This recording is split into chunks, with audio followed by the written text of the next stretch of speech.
আসসালামু আলাইকুম সবাইকে। আজকে আমরা রান্না করছি কক্সবাজারের লইট্টা শুটকি ভুনা। তো প্রথমে আমরা এটাকে ভেজে নিব, মানে টেলে নিব। এরপরে কিন্তু গরম পানি করে এটাকে ধুয়ে নিতে হবে। এরপরে একটা কড়াইয়ে তেল গরম করে দিয়ে দিব 1 বাটি পরিমাণে পেঁয়াজ, এবং পেঁয়াজটা একটু ভাজা ভাজা করে দিয়ে দিব এখানে 1 বাটি পরিমাণে রসুন।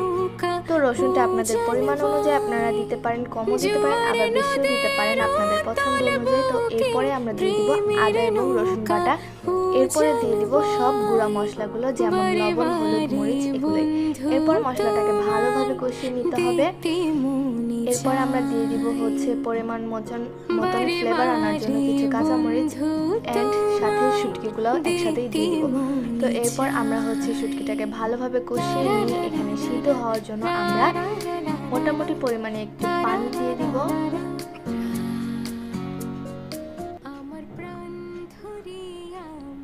তো এই তো এরপরে রান্না বান্না শেষ হয়ে গেলে আমরা উঠিয়ে একটু নানুকে আমরা টেস্ট করাবো। তো নানুকে আমি বলছিলাম, এই নাও খেয়ে দেখো কেমন হয়েছে।